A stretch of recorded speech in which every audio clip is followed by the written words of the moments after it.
സഹോദരങ്ങളെ, NRC-യുടെ വിഷയം വന്നപ്പോ 2025 കൂടി നമ്മളോടൊന്ന് പോകേണ്ടി വരുമെന്ന് പറഞ്ഞപ്പോ മുസ്ലിം സ്ഥാപനങ്ങളുടെ മുമ്പിലൊക്കെ വന്ന് നിന്നിട്ട്, വലിയ വലിയ മാളികകളുടെ മുമ്പിലൊക്കെ വന്ന് നിന്നിട്ട് ചില ആളുകളെന്ന് പറയാ 25 കഴിഞ്ഞാൽ പിന്നെ നമുക്കുള്ളതല്ലേ ഇത്, കാരണം അവരിട്ടിട്ട് പോകുമ്പോ നമ്മളല്ലേ ഉപയോഗിക്കേണ്ടത്.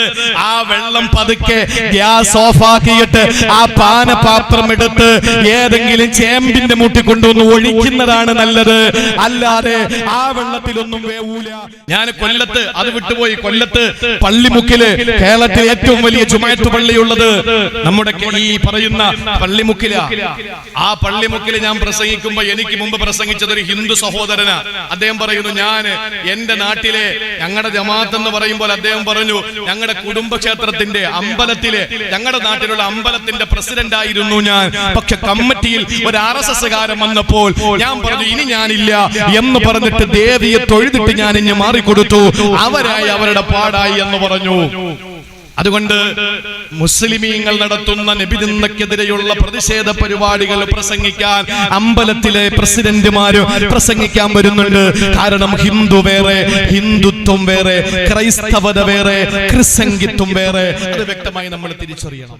1.25 ലക്ഷത്തോളം വരുന്ന പ്രവാചകന്മാർ, 1 ലക്ഷത്തിലധികം വരുന്ന പുണ്യ പ്രവാചകന്മാർ, ആ പ്രവാചകന്മാരുടെ പ്രബോധിത ജനതയുടെ മുന്നിലേക്ക് പ്രവാചകന്മാരെ അള്ളാഹു നിയോഗിക്കുമ്പോൾ ആ പ്രവാചകന്മാര് മുഴുവനും അധിക്ഷേപിക്കപ്പെട്ടിട്ടുണ്ട്, വിമർശിക്കപ്പെട്ടിട്ടുണ്ട്, പരിഹസിക്കപ്പെട്ടിട്ടുണ്ട്, ആക്ഷേപിക്കപ്പെട്ടിട്ടുണ്ട്.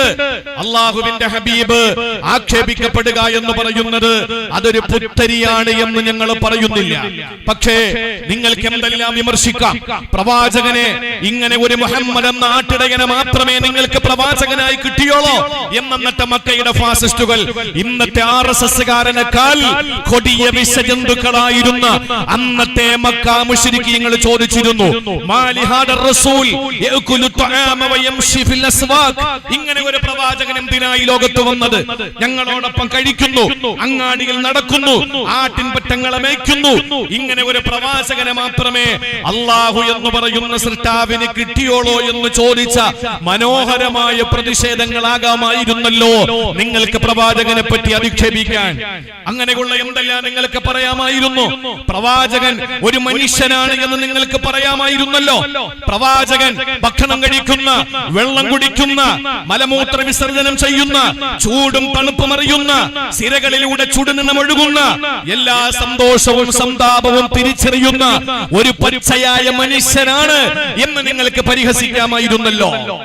അതൊന്നുമല്ല നിങ്ങൾ പരിഹസിച്ചത്. നിങ്ങൾ എന്താ പരിഹസിച്ചത്? പ്രവാചകൻ ബാലപീഡകനാണ് പോലും. ഞങ്ങൾ ആഗ്രഹിക്കുന്നത് പ്രവാചകൻ സല്ലല്ലാഹു അലൈഹി വസല്ലമ തങ്ങൾ ആരാണ് എന്ന് സമൂഹത്തിനെ പഠിപ്പിക്കാനാണ്. ഞങ്ങൾക്കറിയാം RSS കാരനൊന്നും ഇത് കേൾക്കൂല, BJP കാരൊന്നും ഇത് കേൾക്കൂല. കേട്ടാൽ തന്നെ തിരിച്ചറിയാനുള്ള ബുദ്ധിശക്തിയും ഓർമ്മശക്തിയും അതിനുള്ള തലച്ചോറൊന്നും അവർക്കില്ല എന്ന് ഇവിടെ വ്യക്തമാണല്ലോ, ഇവിടെ വ്യക്തമാണ്. എന്റെ പ്രിയപ്പെട്ട സഹോദരങ്ങളെ, ഞാനൊരു കാര്യം ഒരു അക്കാഡമിക് തലത്തിൽ നിന്നുകൊണ്ട് ഒരു പഠന വിധേയമാക്കാൻ വേണ്ടിയിട്ട് ഞാൻ എന്റെ സഹോദരങ്ങളോട് പറയാം.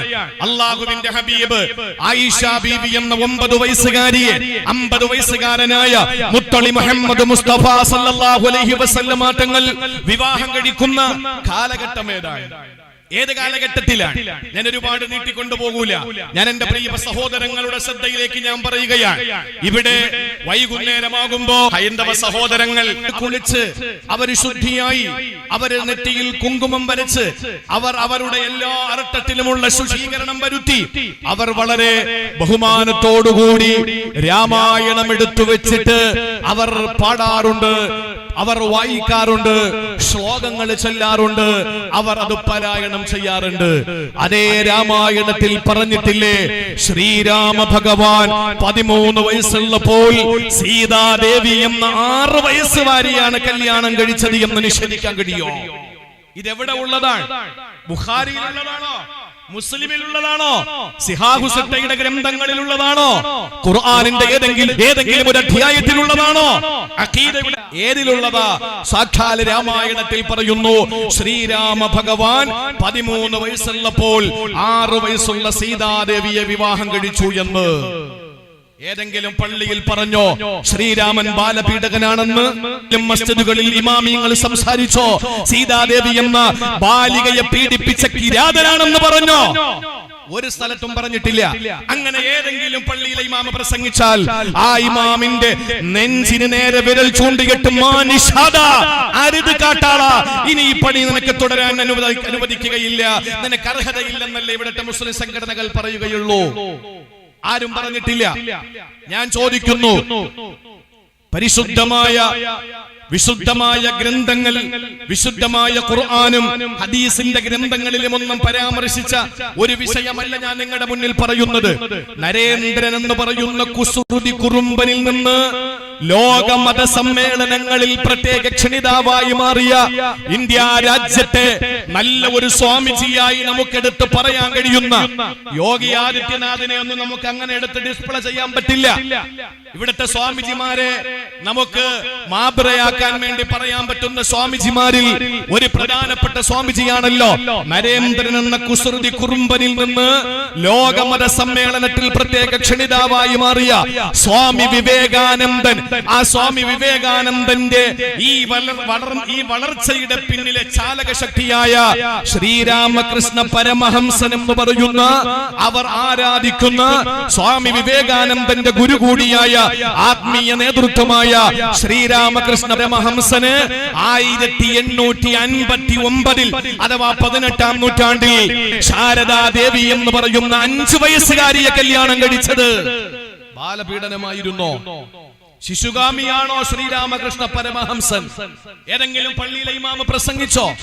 ഏതെങ്കിലും പ്രസിദ്ധീകരണങ്ങൾ നിങ്ങൾ വായിച്ചോ? ഒന്നും വായിച്ചില്ലല്ലോ. ഇനി ഞാൻ നിങ്ങളോട് പറയട്ടെ, ഇന്ത്യ മഹാരാജ്യത്തിന്റെ ഹൈന്ദവാചാര്യനായി അറിയപ്പെടുന്ന മുസ്ലിം സമൂഹം, ഇന്ത്യയിലെ മുസ്ലിമീങ്ങൾ എപ്പോഴും എടുത്തു പറയാറുള്ളത് ഖാജാ മുഈനുദ്ദീൻ അൽ-ജിശ്തി അജ്മീരി സഞ്ചരി റഹിമഹുല്ലാഹ്, മഹാനായ ആ മനുഷ്യനെ പോലെ മുസ്ലിം സമൂഹം ഒരു ഇന്ത്യയുടെ നവോത്ഥാന നായകനായി എണ്ണുന്നുവെങ്കിൽ ഇന്ത്യ മഹാരാജ്യത്ത് ഹൈന്ദവാചാര്യനായി അറിയപ്പെടുന്ന ഇന്ത്യയിലെ ഭാരതത്തിലെ ഹൈന്ദവാചാര്യനായ മഹാദേവ ഗോവിന്ദ എന്ന് പറയുന്ന ഹൈന്ദവാചാര്യൻ, അദ്ദേഹത്തിന്റെ ഭാര്യ മരണപ്പെട്ടതിനു ശേഷം 31-ാമത്തെ വയസ്സിൽ 31-ാമത്തെ വയസ്സിൽ അദ്ദേഹം പുനർവിവാഹം നടത്തിയത് രമാഭായി എന്നു പേരുള്ള 11 വയസ്സുള്ള ഒരു സ്ത്രീയായിരുന്നില്ലേ? ആരെങ്കിലും പറഞ്ഞോ അത് ബാലപീഡനമായിരുന്നുവെന്ന്? ഇല്ല. ഇന്ത്യൻ ഭരണഘടന മാറ്റിവെക്കണം, ഇവിടെ മനുവിന്റെ സ്മൃതി കൊണ്ടുവരണമെന്ന് ഇവിടത്തെ RSSകാർ ഉദ്ഘോഷിക്കുമ്പോ ആ സാക്ഷാൽ മനുസ്മൃതി പരിശോധിച്ച വയസ്സുകാരി വിവാഹം കഴിക്കണമെന്നല്ലേ ഇവിടത്തെ RSSകാരൻ നിഷേധിക്കാൻ കഴിയോ? നിഷേധിക്കാൻ കഴിയോ? കഴിയില്ല. അങ്ങാടി വാണിഭം അറിയാതെ ഇവിടെ ആടുന്ന ചില കുഞ്ഞാടുകളുണ്ട്. PC ജോർജിന്റെ വക്താക്കൽ, പാലാ ബിഷപ്പിന്റെ വക്താക്കൽ. നിങ്ങൾക്കറിയോ അവരെ പറയുന്ന പേര് ക്രിസംഗികളെന്ന? ആ ക്രിസംഗികളൊന്നറിയണം, നിങ്ങൾ ന്യൂനപക്ഷമാണ് എന്ന ഒരു തിരിച്ചറിവ് പോലും ഇല്ലാതെ ഇസ്ലാമിനെതിരെ കുതിര കയറാൻ ശ്രമിക്കുമ്പോൾ PC ജോർജ് നേതൃത്വം കൊടുക്കുന്ന, അല്ലെങ്കിൽ പാലാ ബിഷപ്പ് നേതൃത്വം കൊടുക്കുന്ന ക്രിസംഗികൾ, ഇവിടത്തെ ശുദ്ധ ക്രിസ്ത്യാനികളെയല്ല ഞാൻ പറയുന്നത്, അത് ഞങ്ങളുടെ ജീവന്റെ ജീവനാ. ഇവിടത്തെ ഹിന്ദുക്കളെയല്ല ഞാൻ പറയുന്നത്, അവർ ഞങ്ങളുടെ ജീവന്റെ ജീവനാ. പക്ഷേ ഹിന്ദുമതത്തിൽ നിന്ന് കൺവെർട്ട് ചെയ്യപ്പെട്ട് ഹിന്ദുത്വ മതത്തിലേക്ക് പോയ RSSകാരുടെയും ക്രൈസ്തവ മതത്തിൽ നിന്ന് കൺവെർട്ട് ചെയ്ത് ക്രിസംഗി മതത്തിലേക്ക് പോയ ആ ക്രിസംഗികളെയും ഞങ്ങൾക്ക് പറയാനുള്ളത്, ക്രിസംഗികളൊന്നറിയണം, അബ്രഹാമിന്റെ മകന് ഇസ്ഹാഖ് എന്ന് പറയുന്ന വ്യക്തി വിവാഹം കഴിച്ച റബേക്കയ്ക്ക് എന്ന വയസ്സുണ്ടായിരുന്നു. 3 വയസ്സ്. കൂടി പ്രായം കഴിഞ്ഞിട്ട് 1 വർഷം കൂടി കഴിഞ്ഞിട്ടേ ഉള്ളൂ. നിഷേധിക്കാൻ ഇവിടത്തെ ക്രിസംഗികൾക്ക് കഴിയോ? അബ്രഹാമിന്റെ മകൻ, 2ാമത്തെ മകൻ ഇസ്ഹാക്ക് ആരാണെന്ന് നമുക്കറിയുമല്ലോ. അങ്ങനെ ചരിത്രം ഉണ്ടോ? അതില്ല. എന്റെ പ്രിയപ്പെട്ട സഹോദരങ്ങളെ, സാക്ഷാൽ ശ്രീ യേശു, ആ യേശുവിന്റെ പ്രിയപ്പെട്ട മാതാവ് മറിയ വിവാഹം കഴിച്ചയക്കപ്പെട്ടത് ആർക്കാണ്? 12-ാമത്തെ വയസ്സിലാണ് അവർ വിവാഹിതയാകുന്നത്. ആരാണ് വിവാഹം കഴിച്ചത്? യോസേഫ് എന്ന് പറയുന്ന 40-ാമത്തെ വയസ്സിൽ സലോമിയ എന്ന് പറയുന്ന വനിതയെ വിവാഹം കഴിച്ച് 40 വയസ്സുകൂടി ജീവിച്ചിരുന്ന് സലോമിയ മരണപ്പെട്ടതിന് ശേഷം ഈ പറയുന്ന ഈ മറിയ എന്ന് പറയുന്ന യേശു ക്രിസ്തുവിന്റെ മാതാവിനെ യോസേഫ് വിവാഹം കഴിക്കുമ്പോൾ 12 വയസ്സുള്ള യോസേഫ് മറിയയ്ക്ക് വിവാഹം കഴിക്കുമ്പോൾ കഴിക്കുന്ന യോസേഫിന്റെ പ്രായം 90 വയസ്സായിരുന്നു. നിഷേധിക്കാൻ ഇവിടുത്തെ ക്രിസ്തംഗികൾക്ക് കഴിയോ? ഇതും ബുഖാരിയിലുള്ളതല്ല, ഇതും മുസ്ലിമിലുള്ളതല്ല, ഇബ്നു മാജയിലുള്ളതല്ല, നസായിലുള്ളതല്ല, അബൂദാവൂദിലുള്ളതല്ല, തുർമുദിയിലുള്ളതല്ല, തഹാവിയിലുള്ളതല്ല, തബ്റാനിയിലുള്ളതല്ല. ഇത് എവിടെ ഉള്ളതാ? സാക്ഷാൽ കാത്തലിക് എൻസൈക്ലോപീഡിയ. നിഷേധിക്കാൻ കഴിയും ഇവിടുത്തെ ക്രിസ്ത്യാനികൾക്ക്, ക്രിസ്തംഗികൾക്ക് നിഷേധിക്കാൻ കഴിയോ? ആരാണ് പ്രവാചകനെന്ന് ഞാൻ പറഞ്ഞു തരാം. ആരാണ് പ്രവാചകനെന്ന് നിങ്ങളൊന്ന് ശ്രദ്ധയോടെ കേൾക്കേണ്ട സഹോദരങ്ങളെ. നിഷേധിക്കാൻ കഴിയോ ഇവിടുത്തെ ക്രിസ്തംഗികൾക്ക്? ഏറ്റവും ഒടുവിൽ ഞാൻ പറയുന്നു, ക്രൈസ്തവ അവരുടെ പശ്ചാത്തലം പരിശോധിച്ചാൽ സ്കോട്ട്ലൻഡിന്റെ ഭരണാധികാരി രാജാവായിരുന്ന ഡേവിഡ് രണ്ടാമൻ എന്ന് പറയുന്ന വ്യക്തി 1328 അഥവാ 13-ാം നൂറ്റാണ്ടിൽ ഡേവിഡ് രണ്ടാമൻ എന്ന സ്കോട്ട്ലൻഡിലെ രാജാവ് വിവാഹം കഴിച്ചയക്കപ്പെടുന്നത് 4 വയസ്സുള്ളപ്പോഴാണ്. ജീവിതസഖിയായി കടന്നു വന്ന ഭാര്യ ജോണിന് അന്ന് വയസ്സ് 7. ബാലപീഡനമായിരുന്നു സ്കോട്ട്ലൻഡിലെ ഡേവിഡ് രണ്ടാമൻ നടത്തിയത്. ശിശുഗാമിയായിരുന്നു. ആരെങ്കിലും അങ്ങനെ പറഞ്ഞോ? ഇതെന്താ ഇതിന്റെ പശ്ചാത്തലത്തോടെ ഞാൻ പറഞ്ഞു തരാം. ഒടുവിൽ ഫ്രാൻസിലെ ചാൾസ് രാജന്റെ മകൾ ഇസബെല്ല രാജ്ഞിയെ വിവാഹം കഴിച്ചയക്കപ്പെടുമ്പോൾ 1396 7 വയസ്സുള്ളപ്പോഴാണ് വിവാഹം കഴിച്ചയക്കപ്പെടുന്നത്. അന്ന് കല്യാണം കഴിച്ചത് ഇംഗ്ലണ്ട് രാജാവ് റിച്ചാർഡ് രണ്ടാമൻ എന്ന് പറയുന്നയാളാ വിവാഹം കഴിക്കുന്നത്. എത്ര വയസ്സ്? 7 വയസ്സ്. ബാലപീഡനമായിരുന്നു.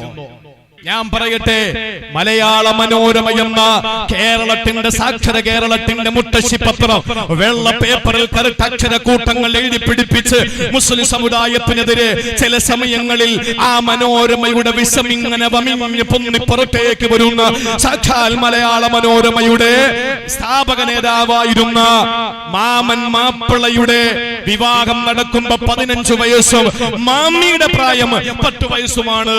നിഷേധിക്കാൻ കഴിയോ ഇവിടുത്തെ മനോരമക്കാർക്ക്? എന്നാൽ മറ്റൊരു മുത്തശ്ശി പത്രമാകുന്ന മാതൃഭൂമി, ആ മാതൃഭൂമിയുടെ സ്ഥാപകനായിരുന്ന കേശവമേനോൻ വിവാഹം കഴിക്കുമ്പോൾ അദ്ദേഹത്തിന്റെ ഭാര്യ 4-ാം ക്ലാസ്സിൽ പഠിക്കുന്നു. 9 വയസ്സ് കൂട്ട്. ബാലപീഡനമായിരുന്നു. അവസാനം ഇന്ത്യൻ കമ്മ്യൂണിസ്റ്റ് പ്രസ്ഥാനത്തിന് നിഷേധിക്കാൻ കഴിയോ? കാരണം കേരളത്തിന്റെ കമ്മ്യൂണിസ്റ്റ് പ്രസ്ഥാനത്തിന്റെ ആചാര്യനായ AK ഗോപാലൻ എന്ന് പറയുന്ന AKG, ആ AKG അദ്ദേഹത്തിന്റെ ജീവിതത്തിലേക്ക് കടന്നു വന്ന സുശീല ഗോപാലനെ ആദ്യമായിട്ട് പ്രണയിക്കുമ്പോൾ അത് പ്രേമ കല്യാണമായിരുന്നില്ലേ? ആ പ്രേമിച്ച പ്രായം എത്രയാണ്?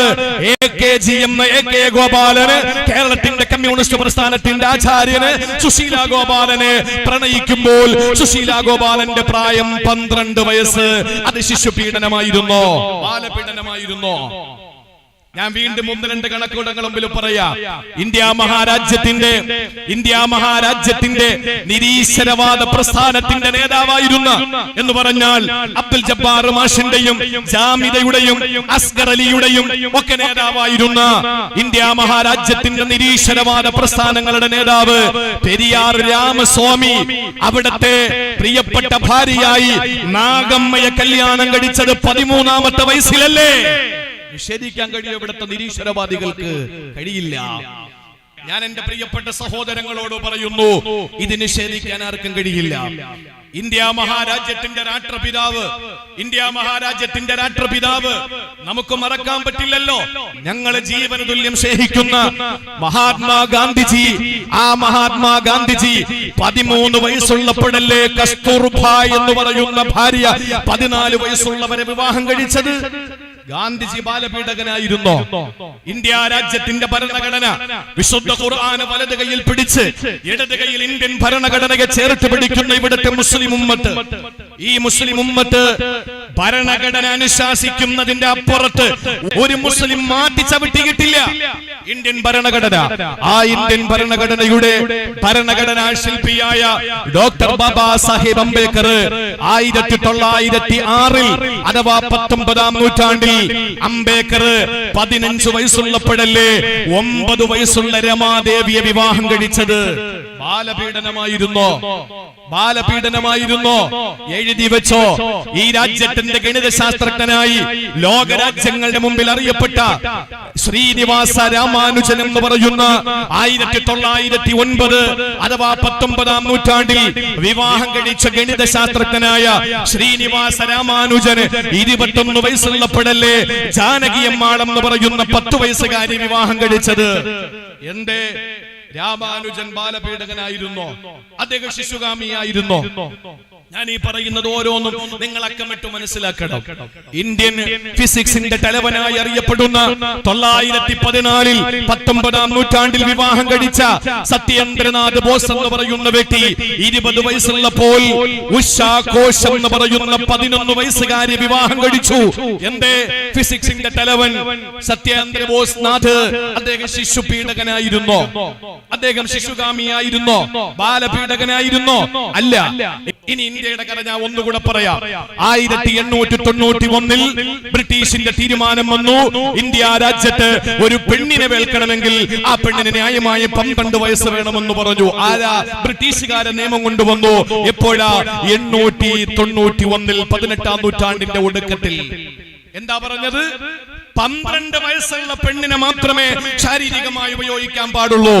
അല്ല, ഞങ്ങൾക്ക് 10 വയസ്സായി ചുരുക്കി തരണമെന്ന് പറഞ്ഞ് ഇവിടെ സമരം ചെയ്തതാരാ?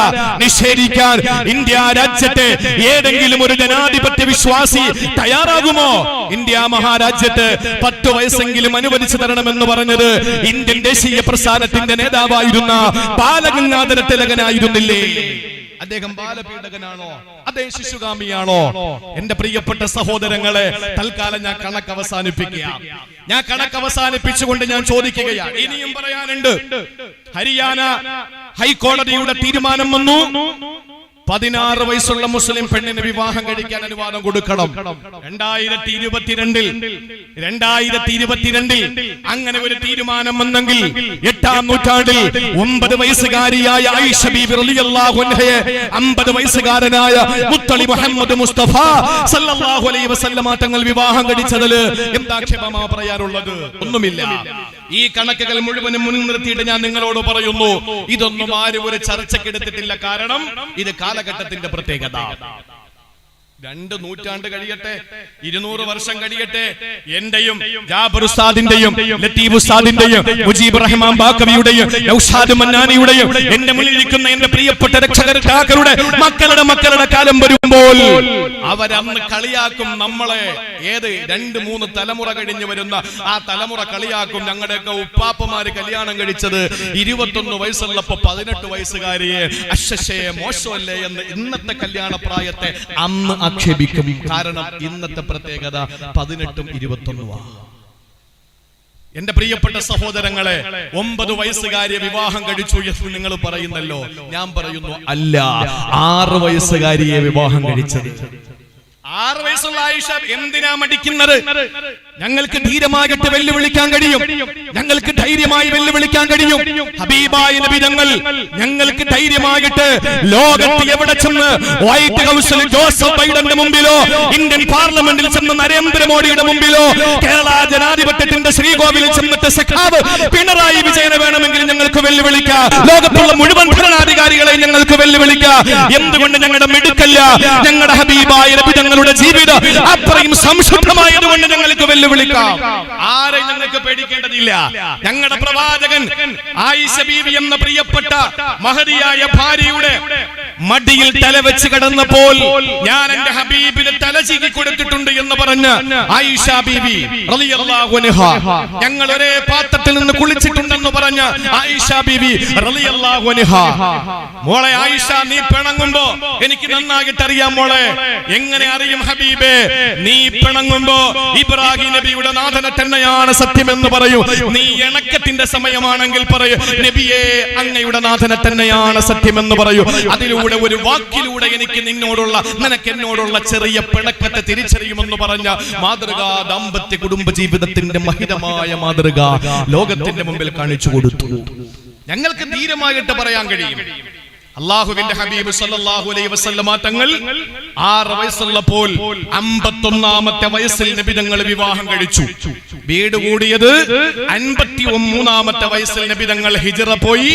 ആ ഹിജ്റ പോയതിനു ശേഷം മദീന എന്ന് പറയുന്ന യസ്രിബിൽ വെച്ച് ആയിഷാ ബീവിക്ക് പനി പിടിച്ചു.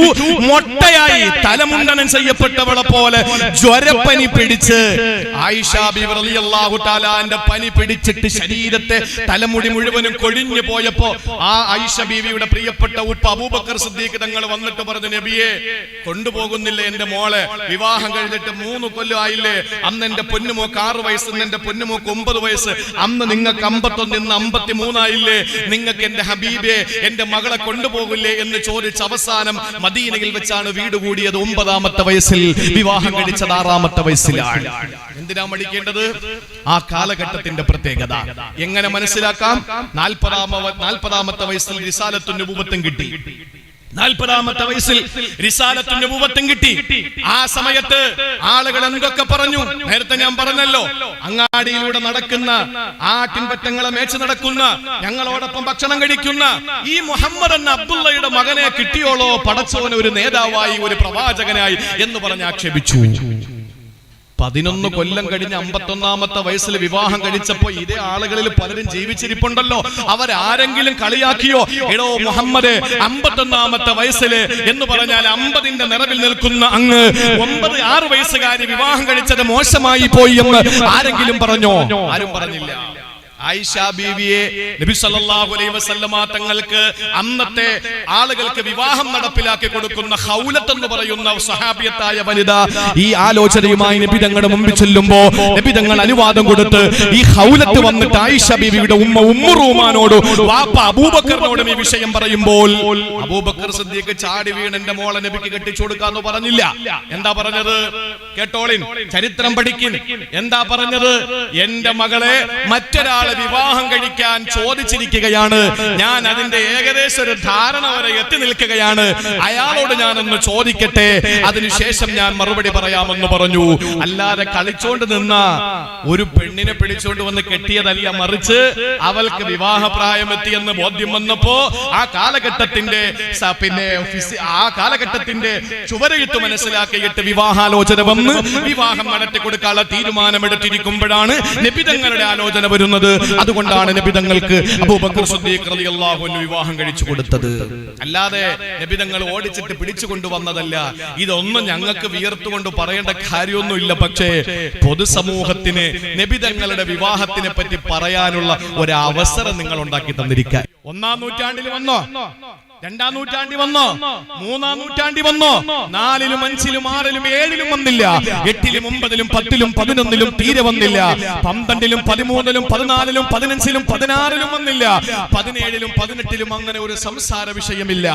ഏറ്റവും ഒടുവിൽ 19-ാം നൂറ്റാണ്ടെത്തിയപ്പോൾ അതുവരെയും ആയിഷാ ബീവി എന്ന 9-കാരിയെ 50-കാരനായ മുഹമ്മദ് കെട്ടിയത് മോശമാണ് എന്ന് പറയാതിരുന്ന ആളുകൾ എല്ലാവരും അത് കാലഘട്ടത്തിന്റെ പ്രത്യേകതയാണ് എന്ന് നേരത്തെ ഞാൻ നിരത്തി വെച്ച കണക്കുകൾ വെച്ച് നമ്മൾ മനസ്സിലാക്കുമ്പോൾ അതൊക്കെ ആ കാലഘട്ടത്തിന്റെ പ്രത്യേകതയും ശാരീരികമായ എഴുത്തുകൾ അങ്ങനെയാണ് എന്നിരിക്കവേ അവരാരും വിമർശിക്കാതിരിക്കുമ്പോൾ 19-ാം നൂറ്റാണ്ടിൽ കൃത്യമായി പറഞ്ഞാൽ 1905 ഡേവിഡ് സാമുവൽ എന്ന് പറയുന്ന കിരാതനായ ലോകം കണ്ട ഏറ്റവും വൃത്തിഹീനനായ ഡേവിഡ് സാമുവലാണ് ആദ്യമായിട്ട് നബി തങ്ങൾ ആ 9 വയസ്സുകാരി വിവാഹം കഴിച്ച ശിശുഗാമിയാണ് എന്ന് പരിചയപ്പെടുത്തിയത്. അപ്പോഴാണ് പ്രസംഗിച്ചത്, അപ്പോഴാണ് എഴുതി പിടിപ്പിച്ചത്. അന്നാണ് ഇങ്ങനെ ഒരു സ്റ്റേറ്റ്മെന്റ് ഇറക്കുന്നത്. 19-ാം നൂറ്റാണ്ടിന് മുമ്പ് അഥവാ 1905 മുമ്പ് പ്രവാചകനെതിരെ മോശമായ പുസ്തകങ്ങൾ എഴുതിയ പ്രവാചകനെതിരെ മോശമായ പുസ്തകങ്ങൾ എഴുതിയ പലരും ഉണ്ടായിരുന്നു. തസ്ലിമ നസ്രിൻ അടക്കം, സൽമാൻ റുഷ്ദി അടക്കം, അന്ന് രാജ്യം ഭരിച്ച രാജീവ് ഗാന്ധി പോലും ഇടയ്ക്ക് പറഞ്ഞു ഇന്ത്യയിൽ ഒരു പുസ്തകം ഞങ്ങൾ ഇറക്കുമതി ചെയ്യൂല എന്ന് പറഞ്ഞു. ഇങ്ങനെ പ്രവാചകനെതിരെ രൂക്ഷ വിമർശനം വിമർശനവുമാകട്ടെ ഗ്രന്ഥങ്ങൾ എഴുതി, നബി തങ്ങളെ പറ്റി ആക്ഷേപിച്ചുകൊണ്ട് പുസ്തകങ്ങൾ എഴുതി, സെമിനാറുകളും നടത്തി. പക്ഷേ അവരാരും ഈ വിവാഹത്തിന്റെ വിഷയം ഉന്നയിച്ചിട്ടില്ല. 19-ാം നൂറ്റാണ്ടിന് മുമ്പ് ഏതെങ്കിലും ഒരു വിമർശകന്, പ്രവാചകനെതിരെ ആക്ഷേപം ഉന്നയിച്ചവര്, രൂക്ഷമായ പരിഹാസം നടത്തിയവര് ആരെങ്കിലും പ്രവാചകന്റെ 50 വയസ്സുള്ളപ്പോൾ 9 വയസ്സുള്ള ആയിഷ ബിവി വിവാഹം കഴിച്ചത് മോശമായിരുന്നു എന്ന്, ബാലപീഡനമായിരുന്നു എന്ന്, ശിശുഗാമിയാണ് മുഹമ്മദ് എന്ന് 19-ാം നൂറ്റാണ്ടിന് മുമ്പ് 1905 ഡേവിഡ് സാമുവലിന് മുമ്പ് ഏതെങ്കിലും ഒരാള് പ്രവാചകനെതിരെ ആക്ഷേപം ഉന്നയിച്ചിട്ടുള്ളത് തെളിയിച്ചു തരാമെങ്കിൽ ഇവിടുത്തെ RSSകാരനെയല്ല ഞാൻ വെല്ലുവിളിക്കുന്നത്, മോഹൻ ഭാഗവതനെ ഞാൻ വെല്ലുവിളിക്കുകയാ, BJP നേതാക്കന്മാരെ മുഴുവനും വെല്ലുവിളിക്കുകയാ. അതിനു മുമ്പ് ഇങ്ങനെ ഒരു വിമർശനം ഏവനെങ്കിലും വിമർശിച്ചിട്ടുണ്ടെങ്കിൽ നിങ്ങൾ തെളിയിച്ചു തന്നാൽ RSSന്റെ ശാഖയിലെ ഞാൻ തൂപ്പുകാരനായിരുന്നു ജോലി നോക്കാൻ മരണം വരെ. നിഷേധിക്കാൻ കഴിയും ഇവിടുത്തെ RSSകാർക്ക്?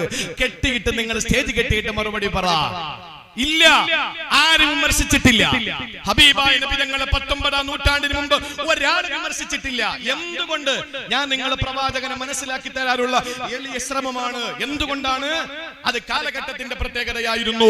നമ്മുടെ ഹബീബ് അങ്ങനെ ഒരു മോശമായ സഭ്യതയില്ലാത്ത, അശ്ലീല ചുവയുള്ള, മനോഹരമായ വാക്കുകളല്ലാത്തതൊന്നും. ഏത് വാക്കുകൾ?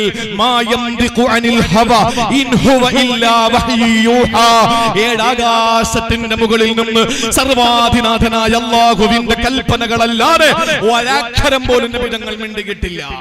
നബി തങ്ങൾ ഒന്നും പറഞ്ഞിട്ടില്ല. ഇന്ത്യ രാജ്യത്തിന്റെ വാനമ്പാടിയായ ശ്രീമതി സരോജിനി നായിഡു മരിക്കുന്നതിന് ബിഫോർ 7 days 7 ദിവസം മുമ്പ് കൊൽക്കത്തയിലെ ജനാരവത്തിന്റെ മുമ്പിൽ, സഹസ്രജനങ്ങളുടെ മുമ്പിൽ ശ്രീമതി സരോജിനി നായിഡു പ്രസംഗിച്ചത് ഇസ്ലാമിന്റെ സംസ്കൃതിയെ പറ്റിയായിരുന്നു.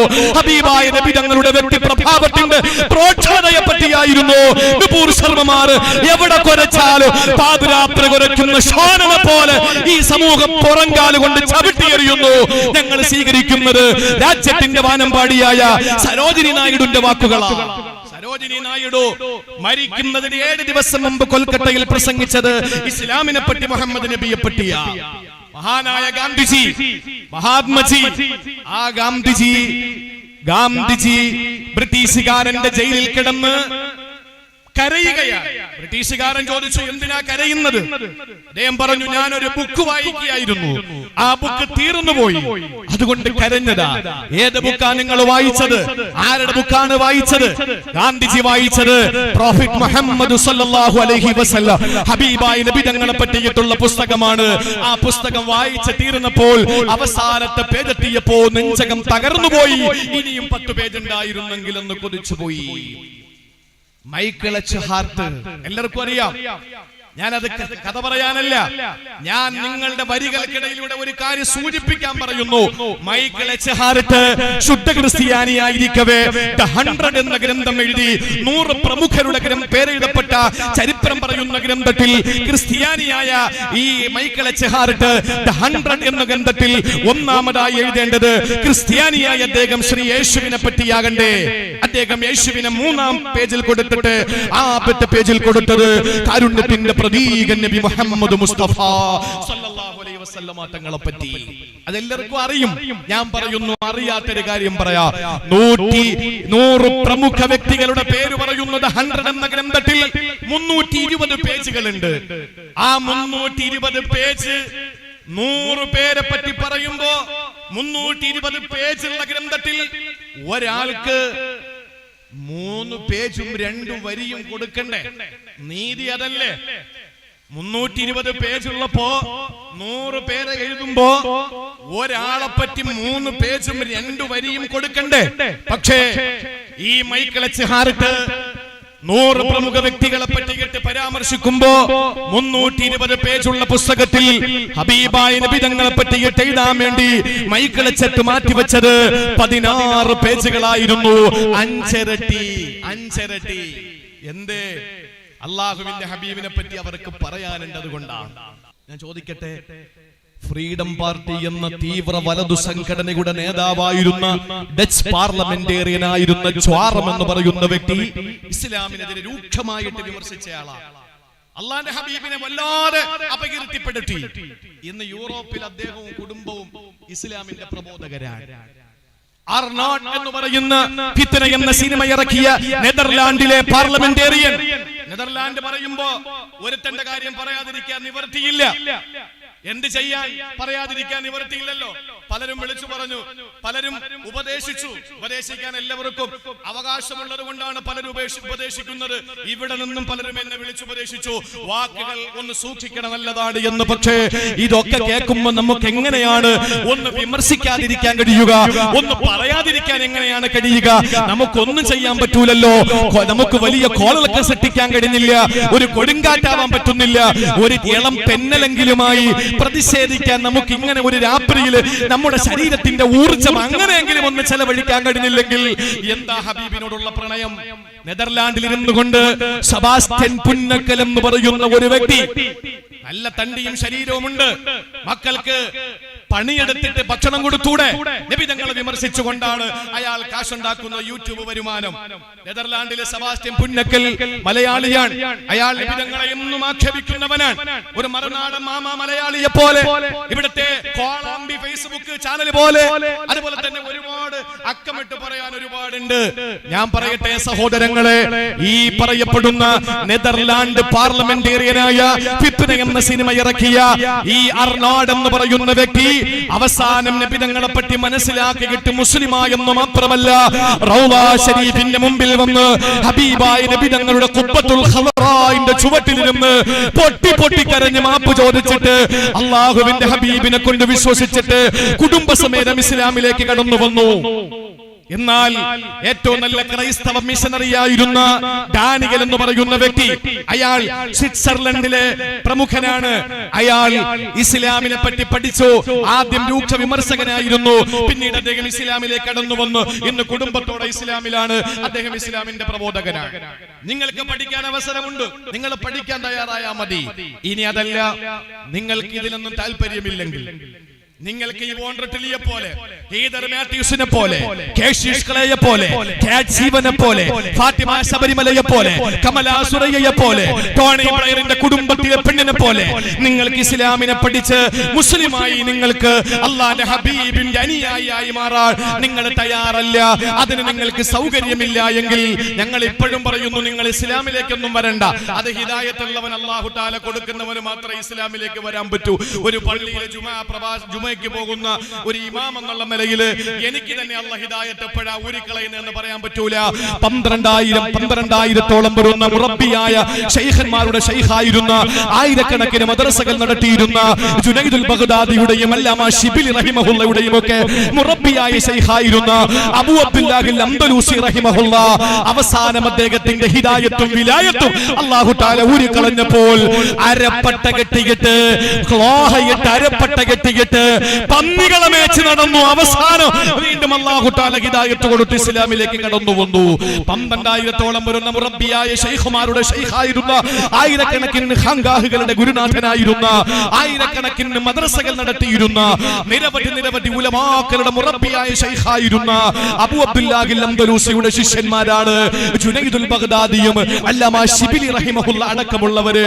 അവസാനം ഒരു ക്രിസ്തീയ പെണ്ണിനെ വിവാഹം കഴിക്കണമെന്ന് പറഞ്ഞ് ആ പെണ്ണിന്റെ പിതാവിന്റെ മുമ്പിൽ ചെന്ന് കാലു പിടിച്ച് അയാൾ വെച്ച ഡിമാൻഡുകൾ അംഗീകരിച്ച് പന്നിയെ മേച്ചുകൊണ്ട് നടന്നു. അദ്ദേഹം ദഅവത്ത് നടത്തുന്ന ഊന്നുവടി പന്നിയെ മേയ്ക്കാൻ വേണ്ടി ഉപയോഗിച്ചു. അദ്ദേഹം ധരിച്ചിരുന്ന കന്തൂറയുടെ അരഭാഗത്ത് അരപ്പട്ട കെട്ടിയിട്ട് ഒരു മാർപ്പാപ്പയെ പോലെ നടന്നിരുന്നു. അവസാനം അദ്ദേഹത്തിന് പഠിച്ച ഖുർആനിന്റെ ഒരായത്ത് പോലും ഓർമ്മയില്ലാതെയായി. അവസാനം ഹദീസുകൾ 30,000 ഹദീസ് മനപ്പാടമുണ്ടായിരുന്ന അദ്ദേഹത്തിന്റെ ഒരു ഹദീസ് പോലും അദ്ദേഹത്തിന് മനപ്പാടമില്ലാതെ പോയി. അവസാനം അല്ലാഹു ഹിദായത്തും വിലായത്തും തിരിച്ചു കൊടുത്തു. അദ്ദേഹം വിശുദ്ധ ഖുർആൻ മനനം ചെയ്തു. ആ ഹദീസുകൾ വീണ്ടും മനപ്പാടമാക്കി. അതുകൊണ്ട് ഹിദായത്ത് അല്ലാഹു തആല ആർക്കാ ഊരുന്നതെന്ന് പറയാൻ പറ്റൂല. അതുകൊണ്ട് നിങ്ങൾ മുസ്ലിം ആകണമെന്ന് ഞങ്ങൾക്ക് അഭിപ്രായമില്ല. RSSകാരാ, നിങ്ങളൊരു ഹിന്ദുവായി ജീവിക്കും, നിങ്ങളൊരു ഹിന്ദുവായി ജീവിക്കും. ക്രിസ്തംഗികളെ നിങ്ങളൊരു ക്രിസ്ത്യാനിയായി ജീവിക്കും. സമാധാനം നമുക്ക് പങ്കിട്ടെടുക്കാം. എത്ര മനോഹരമാണ്. നാൽക്കവലയാകുന്ന ഈ ചിറ്റുമൂല ജംഗ്ഷനിൽ നിൽക്കുമ്പോ ഇവിടെ ചർച്ചുണ്ട്, എനിക്കറിയാം. ഇവിടെ അമ്പലവുമുണ്ട്, നന്നായിട്ടറിയാം. സഹോദരങ്ങളെ, അതിന്റെയൊക്കെ മുന്നിലൂടെ സൈക്കിൾ ചവിട്ടി പോയിട്ടുള്ള ആളാണ് ഞാൻ. പറയുന്നു, ഈ ചർച്ചും ഈ അമ്പലവും ഈ മസ്ജിദും ഒക്കെ ഇവിടെ നിലനിൽക്കുന്നത് ഇവിടുത്തെ ഹിന്ദുക്കളും ക്രിസ്ത്യാനികളും മുസ്ലിമീങ്ങളും ഇവിടെ സഹോദരങ്ങളെ പോലെ കഴിയുന്നത്. അത് മതി, ഇവിടെ മുസ്ലിങ്ങൾ മാത്രം മതി എന്ന് പറയുന്നവനെ ടിക്കറ്റ് എടുത്തിട്ട് പോകുന്നല്ലോ ശിഹാബ് ചേറ്റൂര്, അദ്ദേഹത്തിന്റെ കൂടെ അങ്ങ് വിട്ടേക്ക്, അങ്ങ് മദീനയിൽ പോട്ടെ. ഇവിടെ വേണ്ട, ഇവിടെ വേണ്ട. ഇവിടെ ഹിന്ദു രാജ്യമാക്കണമെന്ന് പറയുന്നവന് വേറെ എങ്ങോട്ടെങ്കിലും പറഞ്ഞു വിട്ടേക്കണം. ഇവിടെ ക്രൈസ്തവ രാജ്യമാക്കണമെന്ന് പറയുന്നവന് അവനെ അവന്റെ വഴിക്ക് വിട്ടേക്കണം. ഇവിടെ ഹിന്ദുവും മുസ്ലിമും ക്രിസ്ത്യാനിയും തോളോട് തോളെ നിൽക്കുന്ന മഴവിൽ മനോഹരിതയിൽ ഇവിടെ ജീവിക്കാൻ പറ്റുന്നവരുടെ ജീവിച്ചാൽ മതി. സഹോദരങ്ങളെ, ഈ ഇന്ത്യ മഹാരാജ്യത്ത് നിങ്ങൾക്ക് വീണ്ടും വിമർശിക്കാൻ നിങ്ങൾ തീരുമാനിച്ചാൽ നിങ്ങൾ ഇസ്ലാമിലേക്ക് വരണമെന്ന് പറയുന്നില്ല. നിങ്ങളൊരു ഹിന്ദുവായി ക്രിസ്ത്യാനിയെ നിങ്ങൾ ജീവിക്കുക, മുസ്ലിമായി ജീവിക്കുക. എന്നിട്ട് അള്ളാഹുവിന്റെ ഹബീബിനെ കൂടുതൽ പഠിക്കാൻ തയ്യാറായ നിങ്ങൾക്കൊരു അവസരമുണ്ട്. ആ അവസരമാണ് ഞാൻ പറഞ്ഞത്. അതല്ല, ഇനിയും നിങ്ങൾ ഇത് നിർത്തുന്നില്ല എങ്കിൽ ഒരൊറ്റ കാര്യം കൂടി ഞാൻ പറഞ്ഞ് അവസാനിപ്പിക്കട്ടെ. നിങ്ങൾ നിർത്തുന്നില്ലെങ്കിൽ ഒരു താക്കീതാണ്, ഇതൊരു താക്കീതാണ്, ശക്തമായ താക്കീതാണ്. അള്ളാഹുവിന്റെ റസൂലിന്റെ മുന്നിൽ വന്നൊരു ക്രിസ്ത്യാനി മുസ്ലിമായി, നബി തങ്ങളുടെ ഒരു സഹാബിയായി, അദ്ദേഹം നബി തങ്ങളുടെ റൈറ്ററായി, നബി തങ്ങളുടെ കാത്തിബുൽ വഹിയായി, വഹി എഴുതി വെക്കുന്ന ഒരാളായി, നബി തങ്ങൾക്ക് വലിയ പ്രിയമായി, അദ്ദേഹം നബി തങ്ങളുടെ സതീർത്ഥ്യനായി, നബി തങ്ങളുടെ സഖാവായി. അവസാനം വീണ്ടും അദ്ദേഹം കൺവെർട്ട് ചെയ്തിട്ട് ക്രൈസ്തവ മതത്തിലേക്ക് പോയി. എന്നിട്ട് അവിടെ ചെന്നിട്ട് പറഞ്ഞ എന്താണെന്നറിയോ? ഈ മുഹമ്മദിന് ഞാൻ എഴുതി കൊടുത്തതല്ലാതെ ഒരു ചുക്കും അറിയില്ല എന്ന് പറഞ്ഞു. മുഹമ്മദിന് ഒന്നും അറിയില്ല, ഞാൻ എന്തെഴുതി കൊടുത്തു അതല്ലാത്ത ഒന്നും മുഹമ്മദിന് അറിയൂല. മുസ്തഫ നബി തങ്ങൾ ഒരു അക്ഷരവും മിണ്ടിയില്ല, നബി തങ്ങളുടെ സഹാബത്ത് ഒന്നും മിണ്ടിയില്ല. കുറെ നാൾ കഴിഞ്ഞ് ഇയാള് ചത്തു. ആളുകൾ കൊണ്ടുവന്ന് കുഴികുട്ടി അടക്കി.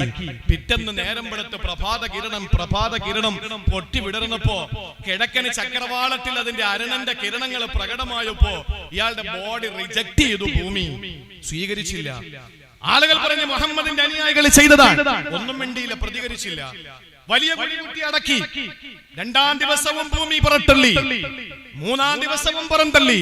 ആകാശത്തിനപ്പുറത്തുള്ള ദൈവത്തിന്റെ ഈശ്വരന്റെ ഇടപെടലാണ് എന്ന് മനസ്സിലാക്കിയിട്ട് ജനങ്ങൾ ആ ബോഡി ഉപേക്ഷിച്ചു. എന്താ? ഹബീബായ നബി തങ്ങളെ വിമർശിക്കാതെ നിങ്ങൾ നിന്നാൽ നിങ്ങൾക്ക് മരിച്ചിട്ട് കുഴിയിൽ പോലും കിടക്കാൻ കഴിയില്ല. ഞങ്ങൾ അക്രമോത്സകരാകുമെന്നല്ല ഈ പറയുന്നത്. ഞങ്ങൾ എവിടെയെങ്കിലും കലാപം ഉണ്ടാക്കിയോ? കേരളത്തിൽ ദക്ഷിണ കേരള ജമിയത്തുൽ ഉലമയുടെ പ്രവർത്തകർ തൊടിയൂർ ഉസ്താദ് പറഞ്ഞാൽ ഇറങ്ങൂലേ വടിയും തടിയുമായിട്ട്? മഹാനായ സയ്യിദുൽ ഉലമ ജിഫരി മുത്തുക്കോയ തങ്ങൾ പറഞ്ഞാൽ സമസ്തയുടെ മക്കൾ ഇറങ്ങൂലേ? മഹാനായ ശൈഖുന കാന്തപുരം അബൂബക്കർ ഉസ്താദ് പറഞ്ഞാൽ സമസ്തയുടെ എപി സമസ്തയുടെ മക്കൾ ഇറങ്ങൂലേ? ചിന്തിച്ചു നോക്ക്. അല്ലാമ മൗലാന നജീബ് മൗലവി ഉസ്താദ് അവர்கள் പറഞ്ഞാൽ സംസ്ഥാനങ്ങളുടെ മക്കൾ ഇറങ്ങൂലേ? അബ്ദുൽ അസീസ് സാഹിബ് പറഞ്ഞാൽ ജമാഅത്ത് ഇസ്ലാമിയുടെ പ്രവർത്തകർ ഇറങ്ങൂലേ? ഹുസൈൻ സലഫി പറഞ്ഞാൽ, ബാലുശ്ശേരി പറഞ്ഞാൽ മുജാഹിദ് പ്രവർത്തകർ ഇറങ്ങൂലേ? കായംകുളത്ത് നിന്നോ അല്ലെങ്കിൽ ഡൽഹി നിസാമുദ്ദീനിൽ നിന്നോ ഇവിടെ തബ്ലീഗിന്റെ പ്രവർത്തകർക്ക് നിർദ്ദേശം കൊടുത്താൽ അവരിറങ്ങൂലേ? ജാബിർ ഉസ്താദ് വെള്ളിയാഴ്ച പള്ളിയിൽ നിങ്ങൾ എന്തേ ഇങ്ങനെ മടിച്ചിരിക്കുന്നു? ഞങ്ങളുടെ ഹബീബിനെ പറഞ്ഞ് നിങ്ങൾ കേട്ടില്ലേ? ഇറങ്ങൂ മക്കളെ എന്ന് പറഞ്ഞാൽ ആരാ ഇറങ്ങാത്തത്? പക്ഷെ എവിടെയെങ്കിലും ആരെങ്കിലും മിണ്ടിയോ? ഇതിനപ്പുറം ഇനി എന്ത് സമാധാനമാണ് ഞങ്ങള് കാണിക്കേണ്ടത്? ഞങ്ങളുടെ നേതാവിനെ പറഞ്ഞു, ഞങ്ങളുടെ ഹബീബിനെ പറഞ്ഞു, ഇതിനപ്പുറം ഇനി ഒന്നുമില്ല. ഞങ്ങളെ പറ്റി പറഞ്ഞിട്ട് ഏതെങ്കിലും ക്ഷേത്രങ്ങൾ തകർത്തോ, ഏതെങ്കിലും ചർച്ചകൾ തകർത്തോ, ഏതെങ്കിലും RSSന്റെ ശാഖകൾ തകർത്തോ ഒന്നും ഞങ്ങൾ ചെയ്തില്ല. കാരണം ഞങ്ങളുടെ പ്രവാചകൻ ആയിഷ ബിബി പറഞ്ഞു, ലം യകുൻ ഫാഹിഷൻ വലാ മുതഫഹിഷൻ വലാ സഖാബൻ ഫിൽ അസ്വാഖി വലാ യജ്സിഉ ബിസൈഅതി സൈഅ വലാകി യഅഫു വയസ്ഫഹു. ആയിഷ ബിബി നബി തങ്ങളെ പറ്റി പറഞ്ഞതാണ്. ലം യകുൻ ഫാഹിഷ, നബി തങ്ങൾ അശ്ലീലം പറയുന്നവനല്ല. വലാ മുതഫഹിഷ, പരിഹസിക്കുന്നവനും വിമർശിക്കുന്നവനും കുഴപ്പക്കാരനുമല്ല. വലാ സഖാബുൻ ഫിൽ അസ്വാഖി, കമ്പോളങ്ങളിൽ കിടന്ന് മുണ്ടും മടക്കി കുത്തിയിട്ട് പ്രശ്നമുണ്ടാക്കുന്നവനല്ല. വലാ യജ്സിഉ ബിസൈഅതി സൈഅ, തിന്മയെ തിന്മ കൊണ്ട് എതിരിടുന്നവനല്ല. നബി തങ്ങളെ പറ്റി പറഞ്ഞാൽ ഭഗവാൻ ശ്രീകൃഷ്ണനെ പറ്റി ഞങ്ങൾ പറയൂല. നിങ്ങൾ ഞങ്ങളുടെ പ്രവാചകനെ പറ്റി പറഞ്ഞാൽ യേശുക്രിസ്തുവിനെ പറ്റി ഞങ്ങൾ പറയൂല. നിങ്ങൾ ഞങ്ങളെ പറ്റി എന്ത് പറഞ്ഞാലും, ഞങ്ങളുടെ നേതാവിനെ എന്ത് വിമർശിച്ചാലും ഞങ്ങൾ ഇതുപോലെ മൈക്ക് വെച്ച് കെട്ടിയിട്ട് ഞങ്ങളുടെ ഊർജം കളഞ്ഞുകൊണ്ട് ഞങ്ങളുടെ ചോര വിയർപ്പാക്കിയിട്ട് ഞങ്ങളൊന്നും നിലവിളിച്ച് ഞങ്ങളുടെ ഹബീബിന്റെ പേരിൽ കുറെ സ്വലാപ്പ് ചൊല്ലു, ഞങ്ങളുടെ പ്രവാചകൻ അതായിരുന്നു എന്ന് ഞങ്ങളുടെ ഉമ്മത്തിനെ ഒന്ന് പഠിപ്പിക്കൂ. അല്ലാതെ ഞങ്ങൾ ഒരു വിമർശനവും അല്ലെങ്കിൽ ഒരു പ്രശ്നവും ഞങ്ങൾ ഉണ്ടാക്കുന്നില്ലല്ലോ. പക്ഷേ ദൈവത്തിന്റെ ഇടപെടൽ നിങ്ങൾക്ക് ഉണ്ടാവും. നിങ്ങൾക്ക് മരിച്ചാൽ കുഴി കിടക്കാൻ പറ്റൂല. അള്ളാഹുവിന്റെ ശിക്ഷ, പടച്ചവന്റെ ശാപം, അള്ളാഹുവിന്റെ കഠിനമായ ശിക്ഷ നിങ്ങൾക്ക് ഉണ്ടാവും. ആ ശിക്ഷ നിങ്ങൾ ഭയപ്പെടുക.